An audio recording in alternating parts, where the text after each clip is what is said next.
রাসূলুল্লাহ সাল্লাল্লাহু আলাইহি ওয়াসাল্লাম বলেন, খায়রুকুম মান তাআল্লামাল কুরআনা ওয়া আল্লামা। আল্লাহু আকবার। রাসূলুল্লাহ সাল্লাল্লাহু আলাইহি ওয়াসাল্লাম বলেন, পৃথিবীর মধ্যে, কুল কায়নাতের মধ্যে সবচাইতে সম্মানিত, সবচাইতে শ্রেষ্ঠ, সবচাইতে দামি এবং ইজ্জতওয়ালা হলো ওই ব্যক্তি যেই ব্যক্তি নিজে কোরআন শিখে এবং অপরকে কোরআন শেখায়। জোরে বলুন সুবহানাল্লাহ। 90% মুসলমানের দেশে কোরআন নিয়ে অবমাননা করা হয়, কথা বলুন ঠিক কিনা? গতকালকে নাকি ব্রাহ্মণবাড়িয়ায় কোরআনকে লাথি দিয়ে কোরআন পুড়িয়ে দিয়েছে। জোরে বলুন নাউজুবিল্লাহ। আজকের এই ওয়াজের মঞ্চ থেকে আমরা প্রতিবাদী আওয়াজ তুলে চিৎকার করে বলতে চাই, অনতি বিলম্বে এই কোরআন অবমাননাকারীকে ফাঁসির কাস্টে ঝুলাতে হবে। কথা বলুন ঠিক কিনা? ফাঁসি না দেওয়ার কারণে 2 দিন পর পর কোরআনকে অবমাননা করে, নবীজিকে অবমাননা করে, আল্লাহর বিরুদ্ধে কথা বলে। কথা বলুন ঠিক কিনা? যদি একজন মাত্র কুলাঙ্গারকে বাইতুল মুকাররমের সামনে কোন এক জুমার নামাজের পর সকল মিডিয়ার উপস্থিতিতে লাইভ এর মাধ্যমে, সরাসরি সম্প্রচারের মাধ্যমে যদি তার ফাঁসির বিধান কার্যকর করা হয়, মৃত্যুদণ্ড কার্যকর করা হয়, এরপর থেকে যত কোরআন অবমাননাকারী আছে, আল্লাহ বিদ্বেষী আছে, নবী বিদ্বেষী আছে, যত নাস্তিক আর মুরতাদ আছে, সকলে তওবা করে ভালো হয়ে যাবে। কথা বলুন ঠিক কিনা? আজকে আমাদের দেশে এই শাসনগুলো নাই, এই আইনগুলো বাস্তবায়ন করা হয় না, বরঞ্চ প্রশাসন তাদেরকে, এই সমস্ত অপরাধীদেরকে থানা হাজতের মধ্যে হেফাজতে নিয়ে যায়। কথা বলুন ঠিক কিনা? আবার গতকালকে শুনলাম আবুল সরকারকে নাকি জামিন দিয়ে দিয়েছে। জোরে বলো নাউজুবিল্লাহ। যে আল্লাহ রাব্বুল আলামিনের বিরুদ্ধে এমন বাজে মন্তব্য করেছে, এত খারাপ মন্তব্য করেছে, কটু বাক্য প্রয়োগ করেছে, যেটা এই মাহফিলের এই স্টেজে, এই মাহফিলের ময়দানে বলাটা আমার জন্য লজ্জাকর মনে হচ্ছে, আমার লজ্জা লাগছে বলতে। সে বলেছে আল্লাহ রাব্বুল আলামিনের জবানের নাকি ঠিক নাই। জোরে বলো নাউজুবিল্লাহ। অথচ মহান আল্লাহ সুবহানাহু ওয়া তাআলা কোরআনুল কারীমে বলেছেন, ওয়ামান আসদাকু মিনাল্লাহি কিলা। মহান আল্লাহ সুবহানাহু ওয়া তাআলার চাইতে সত্যবাদী, অধিক সত্যবাদী, বড় সত্যবাদী আর কেউ আছে নাকি? আপনি স্কুল কলেজে পড়ান, কোনো আপত্তি নাই, ডাক্তার বানান, ব্যারিস্টার বানান, পাইলট বানান, কোনো আপত্তি নাই। আপত্তি হলো এই জায়গায় আপনি কেন সন্তানকে কোরআনী শিক্ষা থেকে মুক্ত রাখছেন, কেন আপনি কোরআন সন্তানকে শেখাচ্ছেন না? কথা বলেন ঠিক কিনা?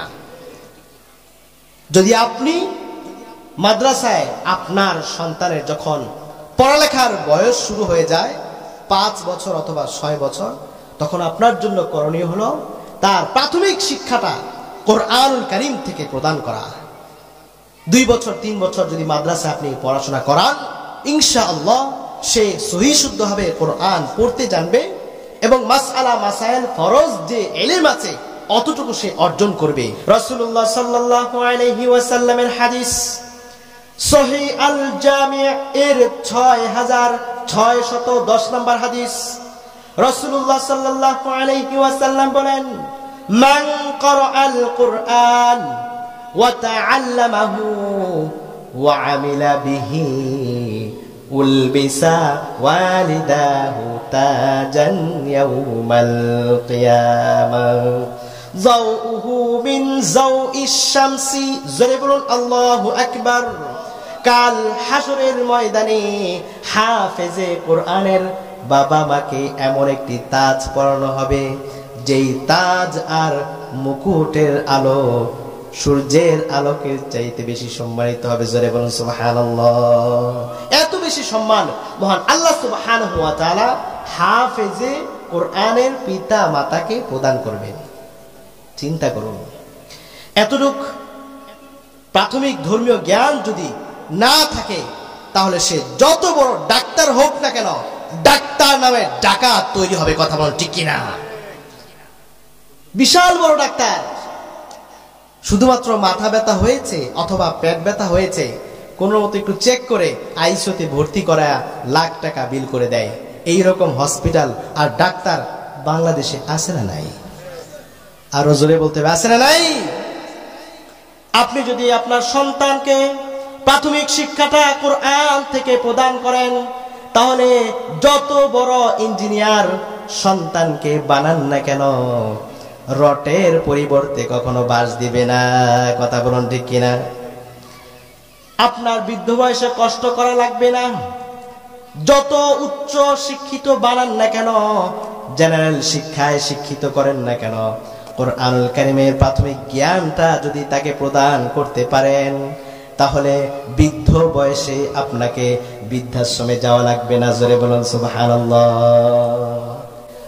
কোন হাফেজ, আলেম, মুফতি সাহেব, কোন হুজুরের বাবা মাকে আজ পর্যন্ত বৃদ্ধাশ্রমে পাওয়া গিয়েছে? জোরে বলুন, পাওয়া গেছে?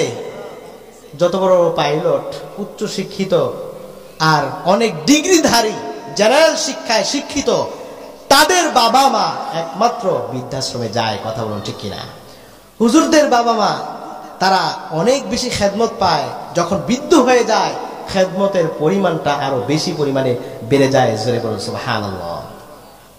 অতএব আজকের এই মিম্বার থেকে প্রতিবাদী আওয়াজ তুলে বলতে চাই, এই কুলাঙ্গারকে আবারও গ্রেফতার করা হোক। কথা বলুন ঠিক কিনা?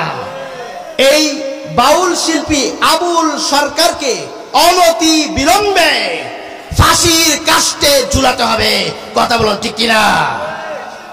এবং এই বাউল শিল্পী নামক যত সম্প্রদায় আছে, যাদের গানের আওয়াজ ওঠে, গান শুরু হয় ঢোল, তবলা এবং অশ্লীলতার মাধ্যমে, এই সমস্ত বাউল শিল্পী সম্প্রদায়কে বাংলাদেশে নিষিদ্ধ ঘোষণা করতে হবে। কথা বলুন ঠিক কিনা?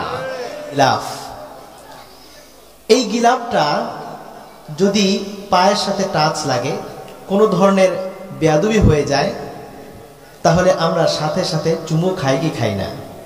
চুমু খাই। নিচে পড়ে গেলে একটা আফসোস করি, একটা সম্মান করি। কি কারণে? কারণ এই গিলাফটা কোরআনের সাথে টাচ লেগেছে।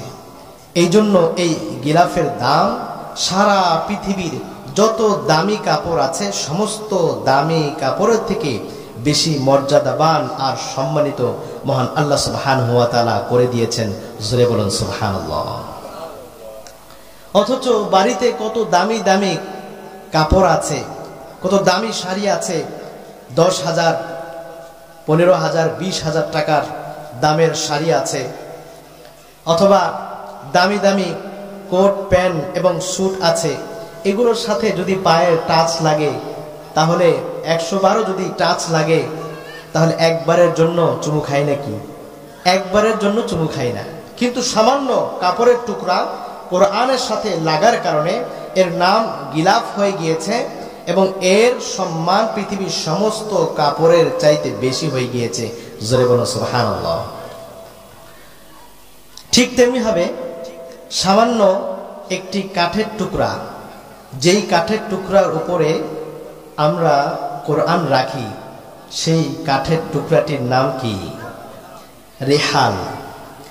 এই রেহালের সাথে যদি পায়ে টাচ লেগে যায় অথবা কোনো ধরনের বেয়াদবি হয়ে যায়, আমরা চুমু খাই। কথা বলুন ঠিক কিনা?